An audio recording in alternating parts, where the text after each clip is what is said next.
Un saludo tengan ustedes.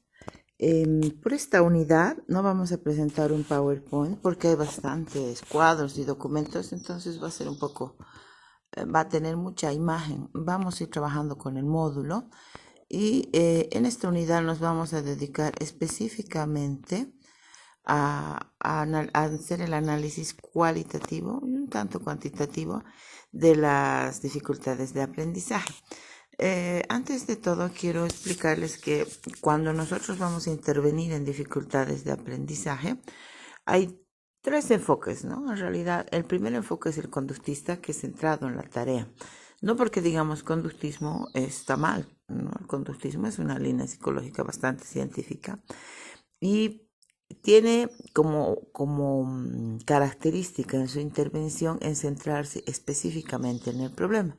Es decir, si nosotros encontramos un error de rotación, de inversión de letras, de omisión, vamos a trabajar eso. Pero también vamos a tomar el enfoque de funciones. Este enfoque de funciones nos muestra que si yo no trabajo la función inherente a ese error, no voy a apoyar la corrección del error. Por otro lado, también la práctica nos muestra que si yo trabajo solo funciones, el error permanece. Entonces tenemos que hacer ese enfoque. Y todo dentro respetando el contexto, ¿verdad? El contexto histórico, social, cultural.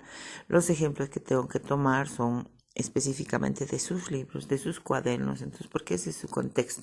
Entonces, bajo esas tres premisas, vamos a primero a empezar a evaluar las dificultades de aprendizaje y para eso yo les presento a ustedes un protocolo de identificación general de las dificultades de aprendizaje.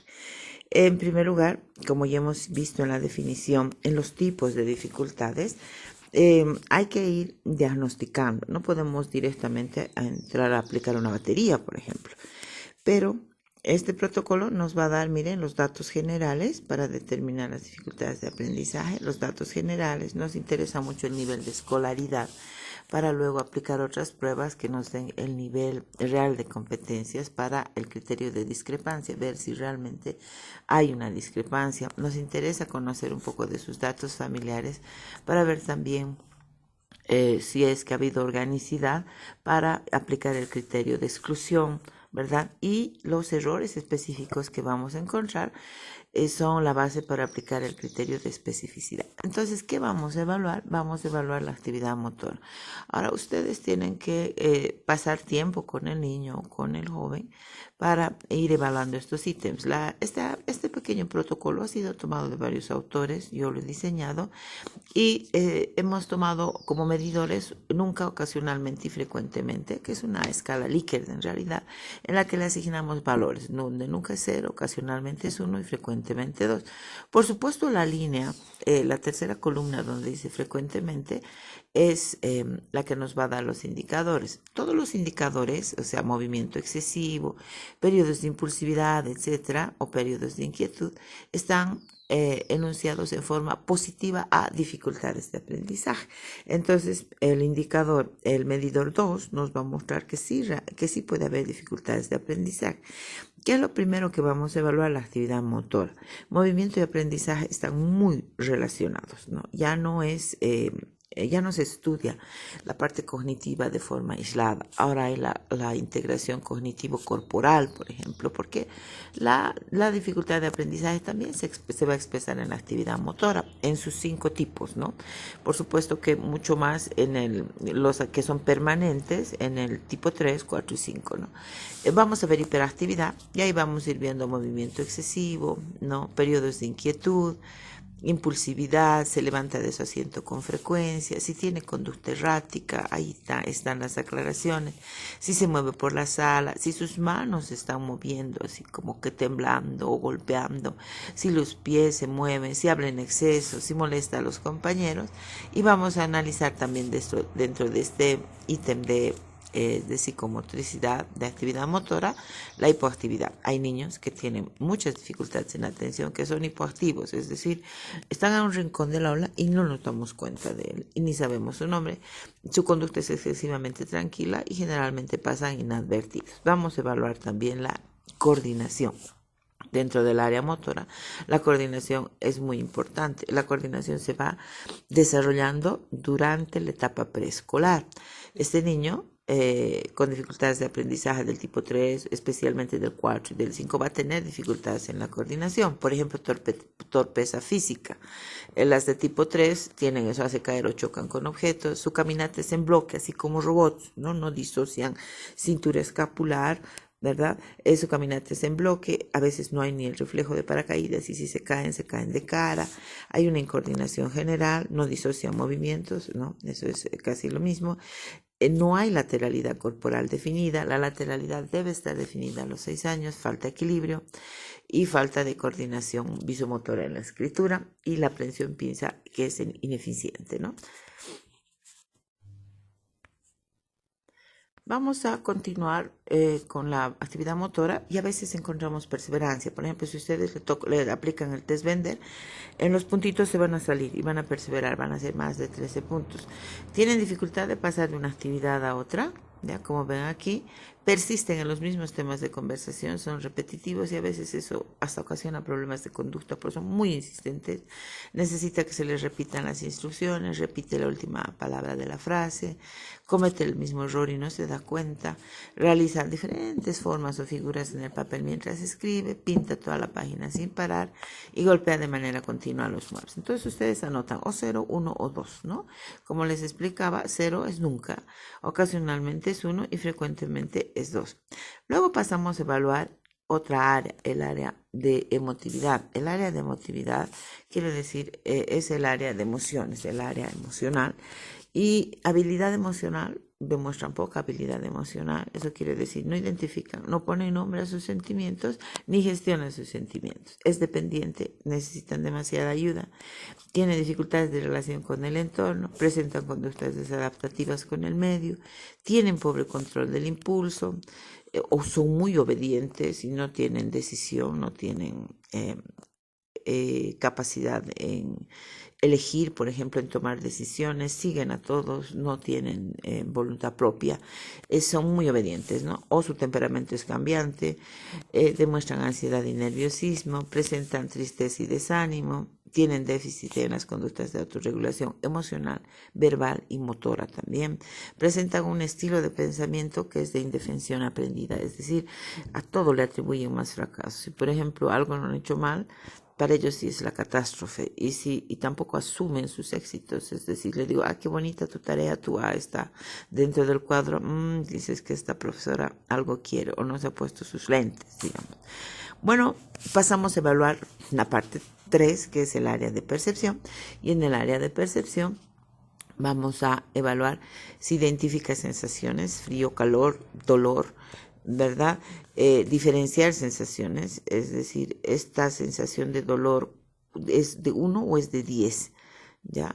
Dificultades en interpretar también, discriminación fondo-figura, o sea, no pueden encontrar el triángulo o no pueden encontrar dentro de varias formas o no van a encontrar el árbol en un bosque, ¿no? Dificultades en la integración de percepciones intramodales, por ejemplo, saben colores, saben formas, saben tamaños, saben espacios, saben dirección, pero no integran todo eso en la escritura, porque la escritura, por ejemplo, la E con la L, hay una diferencia en la percepción de tamaños, y todo eso está el sapo, por ejemplo, entre él y sapo hay un espacio, y todo eso tiene que estar dentro de una línea, entonces eso se llama integración intramodal visual nada más. Luego vamos a evaluar la parte de simbolización. Aquí vemos que hay dificultades es lo que se llama pensamiento, ¿ya? Dificultades para comprender órdenes, en la comprensión de lectura silenciosa, comprender significados, vocabulario expresivo. Para evaluar esto, ustedes no necesitan tener grandes tests, porque los tests, como les he explicado, nos dan baremos, nos dan percentiles, pero no nos indican el nivel adecuado y los textos no son contextualizados. Entonces, ¿qué es lo que hacemos? Tomamos el libro que utilice en el nivel en el que está y de acuerdo a ese libro construimos nuestras propias pruebas y evaluamos esto. Entonces tenemos un limitado vocabulario expresivo, una escritura gramatical incorrecta, etc., ¿no? Luego evaluamos la atención, que puede ser que tienen dificultades en sostener la atención centrada en una tarea, o se distraen, esa es atención dispersa, o dificultades en la atención selectiva, ¿no? Esa es una dificultad en la capacidad de filtrar y seleccionar estímulos, o perderse, o tener bloqueos o vacíos mentales, o perderse en los detalles, ¿no? Y finalmente vamos a evaluar lo que es la memoria. La memoria la vamos a evaluar si tiene estrategias de repetición, si son limitadas, si solo repasa, o si utiliza, o si no utiliza, por ejemplo, observaciones, asociaciones, si no retiene, si presenta dificultades en la evocación, no utiliza pistas, etcétera, o no incluye unidades y memoriza uno por uno, ¿no? O poca capacidad de abstracción, no imagina. ¿Qué hacemos? Calificamos de la siguiente manera. Ustedes suman cada área y anotan aquí el puntaje. Este es el puntaje máximo por cada área que se puede obtener. Y ustedes suman el puntaje máximo obtenido por el estudiante. El puntaje mínimo para nosotros es este. Si pasa de estos puntajes mínimos, que son por ejemplo 10, 9, 4, 5, 5, 5, entonces el puntaje máximo, vemos la diferencia que existe y anotamos, hacemos un análisis cualitativo por área. De la actividad motora, todos los que tienen 2 anotamos en actividad motora en esa parte. En emotividad anotamos todo lo que tiene 2. En percepción anotamos todo lo que tiene 2, en simbolización, en atención y en memoria. Por lo tanto, una vez que yo tengo aquí anotado en emotividad, por ejemplo, todo lo que tiene 2, en percepción todo lo que tiene 2, yo inmediatamente puedo sacar un plan de intervención. Yo concluyo. Bueno, ahora vamos a pasar a evaluar la disgrafía. Entonces, como decíamos, ya no se utiliza disgrafía, sino son dificultades específicas de la escritura. Hay que hacer una breve diferenciación. La disgrafía, en realidad, puede ser motora, que es un problema realmente motor. Puede ser de bajo tono, mucha presión, mala postura, manejo incorrecto del lápiz, lentitud, falta de coordinación. Tiene que ver con la motora. Pero hay también disgrafías específicas que tienen que ver específicamente con la percepción, ¿ya? Y hay disgrafías secundarias, es decir, que son secundarias a una discapacidad intelectual, secundarias a. Nosotros eso no tomamos dentro de las dificultades de aprendizaje por el criterio de exclusión. Les decía que en la discapacidad intelectual puede haber disgrafía, dislexia, dislalia, discalculia, puede haber todo junto, pero es secundario a la discapacidad intelectual. Entonces yo las trato como partes de la discapacidad intelectual con adecuaciones curriculares, ¿no? En cambio, esto son específicos, ¿no? Por el criterio de especificidad se dan solo en esta área. Por eso solo tomamos estas dos. ¿Qué analizamos? Nosotros analizamos la copia del niño. Le pedimos una copia, un dictado y producción de texto. ¿De dónde sacamos? Otra vez de su libro de texto. ¿Por qué? Por cuestiones de validez. Si nosotros tomamos su libro, no, este libro está diseñado para su edad. Ha sido hecho por expertos, ha pasado por un proceso de validación, todos lo usan y tiene supuestamente un contenido, un bagaje teórico que respalda eso que se está afirmando en el libro. Entonces nosotros nos ahorramos estas cuestiones de validez y confiabilidad y sacamos de su libro, así preparamos como un examen que copie, que dicte y que produzca texto, ¿no? La copia puede ser 3 minutos, el dictado 3 minutos y la producción de texto, ustedes recortan, fotocopian, recortan una laminita, la pegan y que produzca texto. Ahí analizan los errores y podemos encontrar los diferentes errores. Aquí tienen ustedes una guía de análisis de la escritura y ustedes van a ver que esto les va a servir mucho más que aplicar los tests, ¿ya? Porque les da el principio de la intervención. Si nosotros identificamos el error, inmediatamente sabemos qué hacer creativamente, ¿verdad? Entonces, aquí utilizamos el nombre del niño, edad, fecha de aplicación y los textos utilizados. Por ejemplo, si hemos utilizado Santillana primero de primaria, ¿ya? O Santillana tercero, o Don Bosco cuarto de primaria. Eso ponemos, ¿no? Y como ya sabemos el nivel exacto, nos va a servir para el criterio de discrepancia también. Entonces lo que hacemos es analizamos. Si separa las letras mal, si separa entre palabras mal, o separa letras mal, entonces es lo mismo. Entonces ustedes marcan, aquí tienen esta flechita, anotan el error que presenta, específicamente anotan el error. Luego vamos a ver si separa mal, ¿no? O separa mal, si mezcla letras mayúsculas con minúsculas, puede mezclar. Rotación de letras, errores entre ligaduras y palabras, si espacios que no corresponden entre letras, confusión de letras de sonido semejante, ¿verdad? Traslación de sílabas, por ejemplo, el sa y en la otra palabra po es, al otro lado de, ver y después separado de, ¿verdad? Después omisiones de letras, al final al medio, inversiones de letras, perdón, una O que parece A, por ejemplo, una R que parece B chica, es distorsión de letras, agregados de sílabas, por ejemplo, en vez de escribir payaso, porque a veces han tenido dislalia, errores de trazo, dificultades en la presión del lápiz, dificultades relativas a la postura, están echados en la mesa. Ustedes saben que la acomodación postural es súper importante para la escritura. Cuando yo tengo mi mirada en la línea media, mis pies firmemente apoyados en el piso, ambas manos sobre la mesa, entonces yo evito a que mi cerebro haga acomodaciones posturales para encontrar la línea media. Entonces tengo un niño más atento, ¿ya? Y la integración perceptual, visual, se hace más fácil, ¿no? Más simple. Entonces, la mala postura es un problema. Los borrones y los tachados, que eso es un estilo motor. No, muchas veces no hay problemas, es un problema de estilo motor que solamente hay que corregir. Bueno, ¿qué hacemos? Analizamos otra vez, siguiendo el enfoque centrado en la tarea, ¿ya?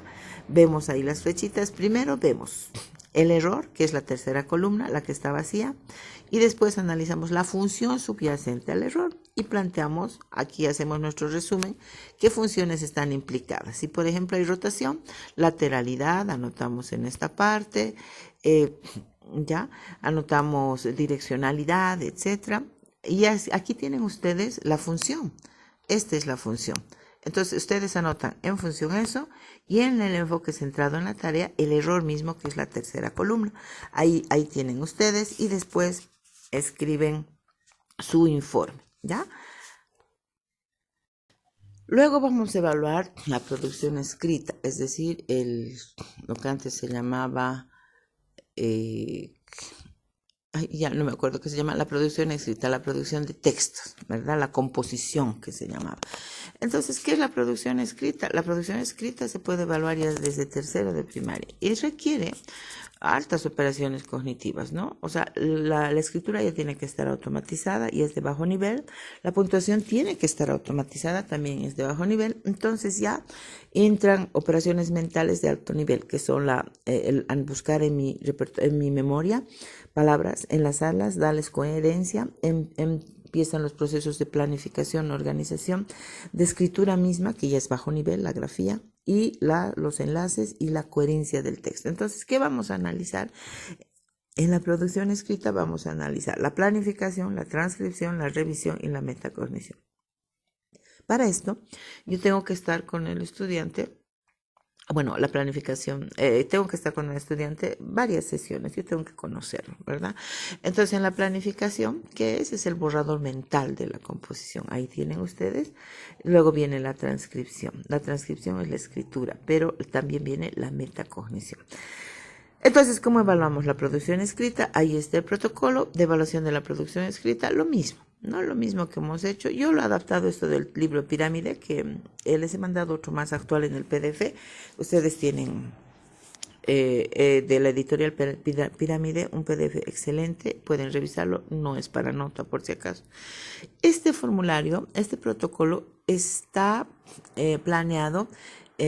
Sus enunciados, miren, están en forma negativa a dificultades de aprendizaje. Entonces, planifica la producción. Ahora vamos a trabajar con la columna 1, rara vez. Por eso he marcado la columna 1. Genera variedad de contenidos, rara vez.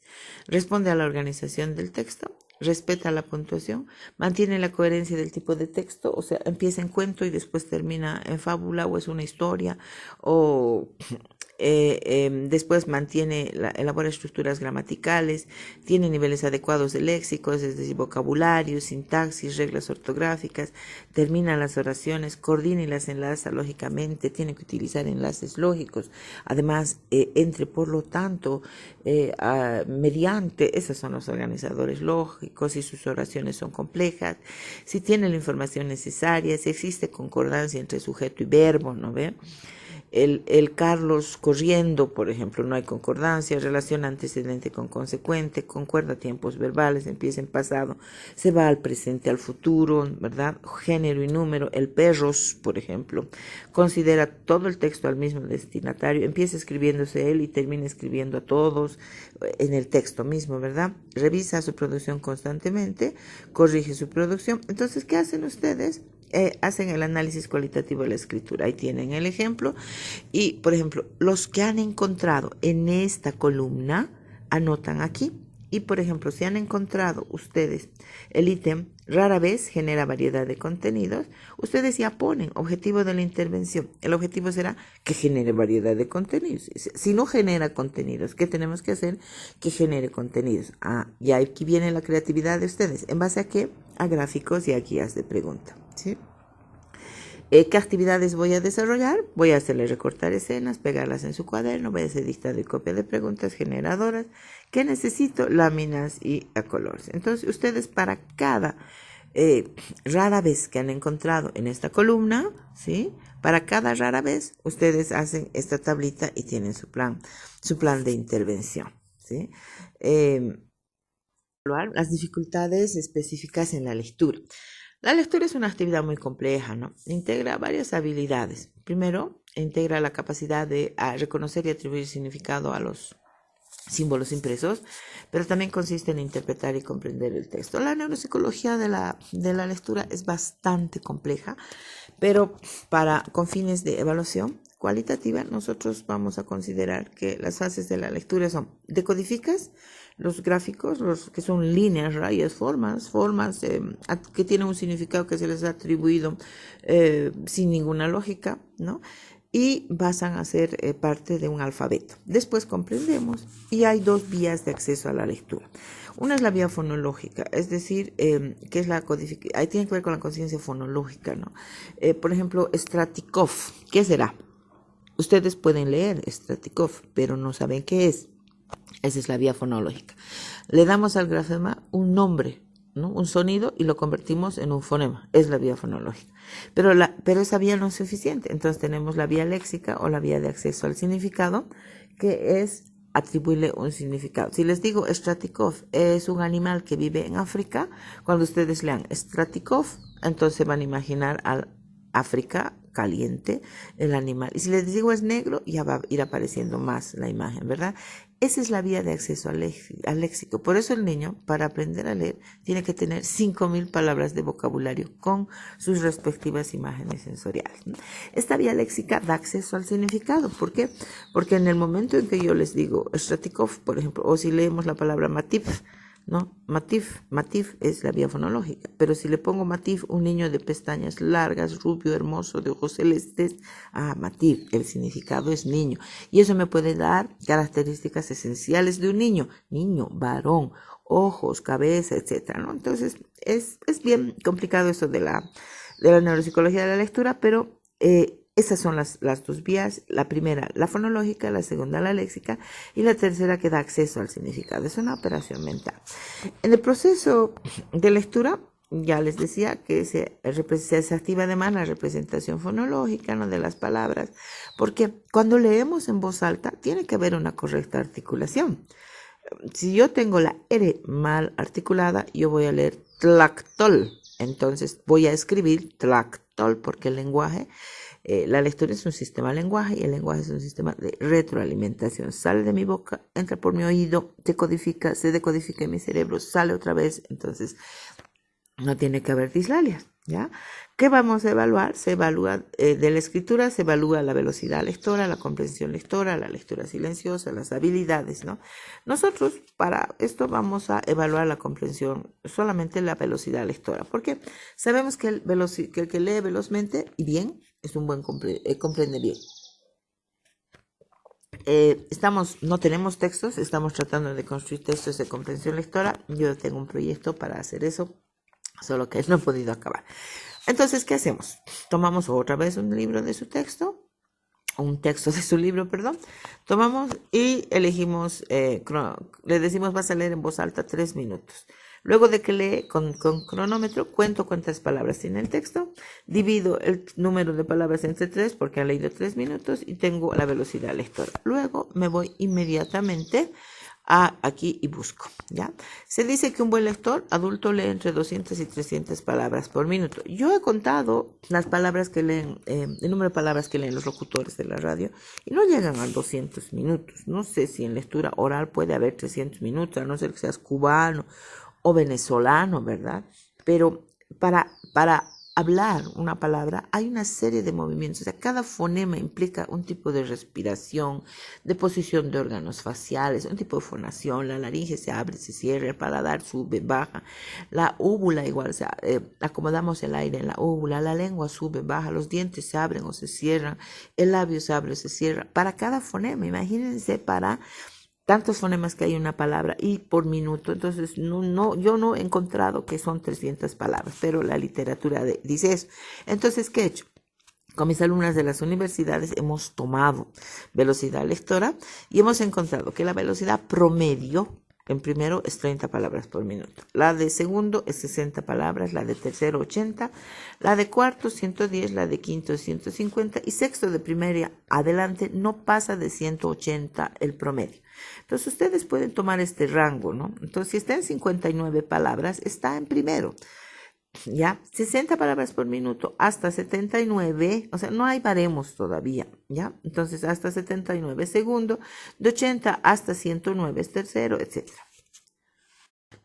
Ahora, luego de haber obtenido la velocidad lectora, vamos a ver cómo es que lee. Este análisis cuantitativo, vean, los medidores están presentados, son negativos a dificultades de aprendizaje. O sea, ¿qué columna con qué columna vamos a trabajar? Con la columna casi nunca, ¿ya? Con la columna casi nunca. Entonces vemos, hay que analizar varios factores en la función lectora. El lector, la estructura del texto, el texto y el contexto, siempre, ¿ya? Siempre se evalúa el lector, ¿no? Una cosa es el lector, otra es la estructura del texto, el contexto de la lectura. Después vamos a evaluar los niveles de codificación, la decodificación visual, la decodificación auditiva, los niveles de comprensión y las estrategias metacognitivas. Es decir, puedo yo tener los dos anteriores, pero no reviso, no planifico, no verifico, no voy anticipando. Esas son habilidades metacognitivas que tiene que ir desarrollando. Entonces, tengo que saber en qué específicamente falla. ¿Para qué? Para proponer mi plan de intervención. Como verán, esta propuesta que yo les presento, la he presentado ya en un montón de clases. Yo soy docente desde el 2002, entonces cada vez mejoramos esto y les sirve mucho más esta evaluación que aplicar un test. ¿Por qué? Porque esto me da ya la base para empezar a intervenir. El test me da el percentil, el baremo y ahora ¿qué hago? ¿Sí? Inclusive el PROLEC, que es para comprensión lectora, no nos sirve. ¿Por qué? Porque tiene textos como el beduino es papanicón, no sé qué animales, que los chicos se pierden en eso y ya no podemos evaluar bien. Si nosotros o si ustedes pueden construir en su tesis de maestría un instrumento de evaluación de la comprensión lectora, me buscan y yo les puedo asesorar en cómo hacer, ¿ya? Porque esa es una necesidad que tenemos. Tenemos que construir nuestros propios instrumentos. Una de mis inquietudes es que cada colegio debería tener un departamento de investigación, ¿sí? Y cada colegio construir sus propios métodos de evaluación. O el Ministerio mismo de Educación tener una dirección científica de profesionales en los que se pueda ir construyendo instrumentos propios de evaluación, hacerlos validar y baremar. Tenemos tanta población. La cosa es que necesitamos un movimiento así, ¿no? Bueno. A ver si alguno de ustedes o es ministro o ministra, me avisan, los puedo orientar un poquito en esto porque es realmente una necesidad. Entonces evaluamos la función del lector, ya vamos marcando los casi nunca, todo o con frecuencia siempre, y en la observación ustedes ponen el error mismo. ¿Por qué le han puesto casi nunca? Conoce conceptos previos al tema y en la observación le ponen ni idea de la constitución política del Estado. ¿ya? Es más, hasta pueden preguntarle, articula correctamente las palabras, no dice tractor en vez de tractor, su vocabulario es apropiado, define correctamente, o sea, ¿cómo es ese lector? Primero hacen un escaneo del lector, luego ya vamos a analizar la estructura textual, comprende el texto y aquí aplicamos el texto, ¿sí? Después el contexto de la lectura, leen en la familia, ¿no? Para eso yo tal vez me puedo construir, yo tengo un cuestionario donde les pregunto a los papás. Y eso me da el contexto de la lectura. Y luego ya entro a la parte específica, que es los niveles de procesamiento. Reconoce las palabras, asocia los gráficos con la lectura, reconoce los grafemas, asocia grafema con fonema, grafica las órdenes otorgadas de manera oral, ¿ya? Comprensión, comprende, reconoce, recuerda, determina el contenido, deduce el final del texto, y así van anotando los casi nunca. Y esto es importante, la metacognición. La metacognición es cómo yo aprendo a aprender mejor, cómo me doy cuenta de mis procesos propios de aprendizaje, o sea, cómo gestiono además estos mis propios procesos. Explica el proceso que tiene su lectura individual, sabe si realiza correctamente, corrige sus errores, tiene errores concretos, o sea, objetivos concretos. Toda la hoja voy a leer, te dice. Voy a leer tanta, o sea, ya es una planificación, ¿verdad? Relaciona la lectura con sus recuerdos, ¿no? Cuando ya le hago las preguntas de comprensión, mide la frecuencia de sus errores, construye listas de palabras inusuales. Hay colegios en los que les enseñan todavía a sacar vocabulario, hacer oraciones con eso. Muchas prácticas antiguas no están mal. Porque con las neurociencias nosotros vemos que la repetición, el enlazar un contenido previo con un conocimiento nuevo, todas esas son estrategias para asegurar plasticidad y aprendizaje, ¿no? Pero se las ha obviado. ¿Qué hacen? Lo mismo que hacemos. Anotamos la columna casi nunca porque los enunciados están en negativo a dificultades de aprendizaje. ¿Ya? Entonces anotamos esa columna. La columna casi nunca, anotamos ahí, la columna casi nunca y analizamos las áreas evaluadas y cada área con su error y ahí termina nuestra evaluación en nuestra planificación. Bueno, para concluir esta evaluación cualitativa, vamos a evaluar las dificultades específicas del cálculo, lo que se llama discalculia. ¿Qué es la discalculia? O sea, ¿qué es el cálculo? ¿No? El cálculo es una función muy compleja que se da a nivel mental y el cálculo tiene que ver con la especie humana. Nosotros tenemos un cerebro diseñado para calcular. El bebé desde que nace calcula, ¿ya? Calcula más, menos, todo, poco, nada, calcula. Gradualmente se va construyendo dos formas, ¿no? de calcular, el sistema decimal y el sistema arábico, y el niño va aprendiendo, va construyendo. Antes del cálculo tiene que haberse desarrollado una serie de habilidades cognitivas como agrupar, seriar, clasificar, relacionar. Recién luego viene asociación de símbolo a cantidad, después viene ordinalidad, cardinalidad, o sea, todo eso tiene que desarrollar antes y digamos a lo que es el cálculo. Una vez que ya ha aprendido, yo puedo evaluar esto en segundo de primaria, vamos a ver que hay dos tipos de discalculia, primaria o secundaria, ¿no?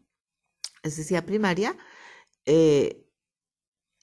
es que se debe a una lesión en la parte parietal, en las zonas parietales, y esto nos va a dar una necesidad educativa permanente, ¿no? Va a ser DA tipo 3 específica, pero va a ser permanente porque siempre va a existir eso. O puede ser secundaria, digamos, ¿no? Por ejemplo, puede ser problemas en que no se ha instaurado muy bien toda la base previa al cálculo que les decía, o puede ser un déficit intelectual, o pueden ser algunos trastornos perceptuales, ¿no? O pueden ser problemas de coordinación o de espacialidad, simplemente que pone mal el 5 debajo, o la decena pone donde las centenas, etcétera, ¿no? Entonces, ¿qué vamos a hacer? Igual que en la escritura, vamos a ver la dificultad específica, vamos a ver la función y vamos a ver la observación, ¿sí?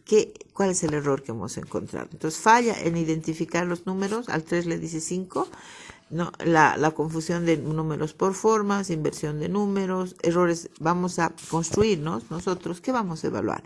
Vamos a evaluar, primero, operaciones, signos, cantidades, signos, series, vamos a evaluar operaciones y resolución de problemas, ¿sí?